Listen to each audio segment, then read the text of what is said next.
সম্মানিত হাজিরিন, আজকে লক্ষ্য করে দেখা যায় ফিতনা ফাসাদের জামানা পড়ে গিয়েছে, বাঁচা খুবই মুশকিল, প্রচুর মুশকিল। এত ফিতনা ফাসাদ সহ্য করা যাবে না।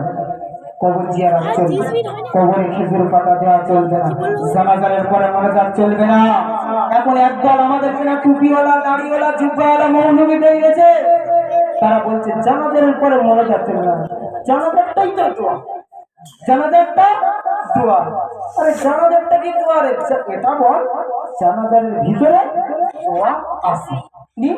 আল্লাহুম্মা ফিরলি হাইয়িনা ওয়া মাইয়িতিনা ওয়া শাহিদিনা ওয়া গায়িবিনা ওয়া সাগীরিনা ওয়া কাবীরিনা ওয়া যাকারিনা ওয়া উনসান। আল্লাহুম্মা মান আহয়াইতা মিন্না ফাহইয়া আলাল ইসলাম ওয়া মান তাওফাইতা মিন্না হুয়া তাওফাউ আলাল ঈমান। এটা হলো দোয়া। আজকে বলছে জানাজারটা তো দোয়া, জানাজারের পরে কি দোয়া করবো? নিয়তটা কি করছে রে বিয়াদ? নাওয়াইতুল ওয়াদিয়া আরবা তাকবীরাতিস সালাত। আল্লাহ পাক কোরআনে বলছে সালাত মানে নামাজ, সালাত মানে দোয়া হয় না। এই খেয়ালটা ওদের মাথায় কি নাই? সালাত মানে নামাজ, ওয়াদিয়া আরবা তাকবীরাতিস সালাত, সালাত মানে নামাজ। আজকে এমন হয়ে গিয়েছে বলে জানাজার পরে মোনাজাত হবে না, এটা তো জানাজার মানে দোয়া হয়ে গেছে। আল্লাহ পাক এই সমস্ত আলেম ওলামাদের থেকে, এই সমস্ত ফিতনা ফাসাদ থেকে আমাদের হেফাজত করতে পারেন। আল্লাহুম্মা আমিন। আবার একটা জায়গায় হচ্ছিল, বলে কেন কবরে খেজুর পাতা দিতে হবে, কে বলেছে? বলছে কবরে খেজুর পাতা দিতে হবে, কে বলেছে? আমি বলি হ্যাঁ দিতে হবে। মানে কোথায় পেয়েছে? আমি আল্লাহ রাসূল সাহেব দিয়েছিল, কবরে দিয়েছিল না দেয়নি? শুনেছেন তো? আপনাদের তো ঘটনা জানো। জি জি। ওরা কি এগো ঘটনাগুলো পড়ে না? হাদিসগুলো কি ওরা পড়ে না? ওরা পড়ে, সবই পড়ে, কিন্তু চেপে রাখে। কেননা শয়তান তো বলেছিল আল্লাহ আমি ধোঁকা দেবো। আর সবচেয়ে বেশি জাহান্নামী হবে এই সমস্ত আলেমগুলো। আল্লাহ রাসূল বলেছে আলেম বেশি জাহান্নামী হবে। কেন হবে? এই সমস্ত কারণ জানার পরে মানুষকে জানাতে হয়। আল্লাহ রাসূল বলছে যে কোরআন শিখলো এবং অপরকে শেখালো সেই হলো সবচেয়ে শ্রেষ্ঠ বান্দা। কি সবচেয়ে শ্রেষ্ঠ বান্দা? আমরা শিখলাম, এরকম শিক্ষা আল্লাহ আমাদের দিয়েছে, আমরা যেটা শিখে যেটা সেগুলো চেপে রাখি। আজকের সমাজ তাই হয়েছে, শুধু চেপে রাখা যাচ্ছে।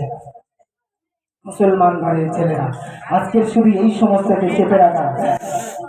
কিন্তু আল্লাহর নবী একদিন সাহাবীদেরকে নিয়ে কবরস্থানের পাশ দিয়ে হাঁটতে হাঁটতে যাচ্ছে। যখন কবরস্থানের পাশ দিয়ে হাঁটতে হাঁটতে যাচ্ছে, নবী আমার দেখছে দুটো কবরে প্রচন্ড আযাব হচ্ছে, প্রচন্ড আযাব হচ্ছে। নবী আমার দাঁড়িয়ে গেলেন, সাহাবীরা দাঁড়িয়ে গেলেন, দাঁড়িয়ে বলছি ইয়া রাসূলুল্লাহ, ইয়া হাবিবাল্লাহ, আপনি দাঁড়ালেন কেন?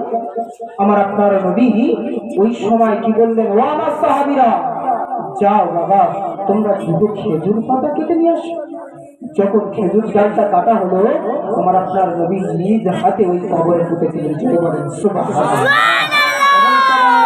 মুসলমান ভাইয়ের ছেলেরা, এই নবীর পাকের আদরের উম্মত উম্মতিরা, কানটা খাড়া করে শুনে রেখে দাও। এমন সময় ওই বান্দাটার আল্লাহর নবী যখন ওই কবরস্থানের পাহাড় দিয়ে হাঁটতে হাঁটতে যায়, আমার আপনার নবী সাহাবীদের নিয়ে দাঁড়িয়ে গিয়েছিলেন। দাঁড়িয়ে যাও আমার সাহাবীরা, তোমরা একটু খেজুর ডাল কেটে নিয়ে আসো বাবা। সাহাবী হুজুররা দৌড়ে গিয়ে খেজুর পাতার ডাল কেটে নিয়ে এলো, কেননা রাসূল হুকুম করেছে। খেজুর পাতার ডালটা যখন কেটে আনা হলো, নবী আমার নিজ হাতে ওই ডালটা খেজুর পাতা, ওই খেজুর পাতাটা দুভাগ করে দুটো কবরে পুঁতে দিয়ে আমার আপনার নবী দুটো হাত তুলে মোনাজাত করতে লাগলেন। আমার আপনার নবী এত কান্না কাঁদে, বছর মনে কাঁদতে থাকে। ও মুসলমানের ছেলেরা, আমার আপনার নবীর নূরানি চোখ দিয়ে টপ টপ টপ টপ করে পানি এসে আমার আপনার নবীর নূরানি দাড়িটা ভিজে গিয়ে টপ টপ করে পানি পড়ে। সাহাবী হুজুররা যখন মোনাজাতটা শেষ হয়ে গেল, সাহাবী হুজুররা জিজ্ঞাসা করতে লাগলেন, হে রাসূলুল্লাহ, ইয়া হাবিবাল্লাহ, হে রাসূলুল্লাহ, ইয়া হাবিবাল্লাহ, ও আল্লাহ পাকের নবী, বেআদবি মাফ করে দিন, গুনাহ কিনা ক্ষমা করে দিন। হে রাসূলুল্লাহ, ইয়া হাবিবাল্লাহ, হে রাসূলুল্লাহ, ইয়া হাবিবাল্লাহ, বলো বলো আপনি কেন যেতে যেতে কবরের পাশে দাঁড়িয়ে গেলেন, রাসূলুল্লাহ ইয়া হাবিবাল্লাহ কেন ভাই খেজুরের ডালটা ফুললে আর কেন ভাই দাঁড়িয়ে মনোজাত করলে? আমার আপনার নবী বলেন, ও আমার সাহাবীরা, আমি রাসূল যেটা দেখি তোমরা দেখো না গো, আমার আল্লাহ পাক আমাকে দেখাচ্ছে।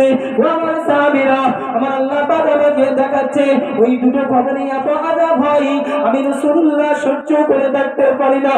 আমি যখন এই কবরের পাশ দিয়ে হাঁটতে হাঁটতে যাই, চিৎকার করতে করতে কাঁদতে থাকে।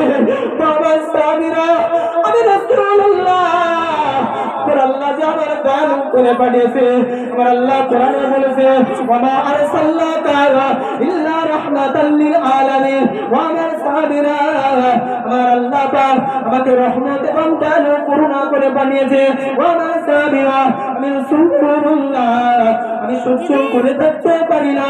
আমি এই গোরস্থানে গিয়ে সামনে গেলাম, আমি ওই দুটো খেজুর পাতা দুটো ওই কবরে পুঁতে দিলাম আর মনোজাত করলাম। সাহাবী হুজুররা জিজ্ঞাসা করতে লাগলেন, ইয়া রাসূলুল্লাহ ইয়া হাবিবাল্লাহ, ইয়া রাসূলুল্লাহ ইয়া হাবিবাল্লাহ, খেজুর পাতাটা কেন পুঁতলেন? খেজুর পাতাটা কেন পুঁতলেন? আমার আপনার নবী ওই সময় জবাব দিয়ে বলেছিলেন, ও মুস্তাফিরা, ওই যে খেজুর পাতার ডালটা পুঁতলাম, ওই খেজুর পাতার ডালটা যতদিন জিন্দা থাকবে, যতদিন কাঁচা থাকবে, ওই বান্দার কবরে দরুদ পড়তে থাকবে। আর আমার আল্লাহর দরুদের বিনিময় ওর আযাবটা একটু হালকা করে দেবে।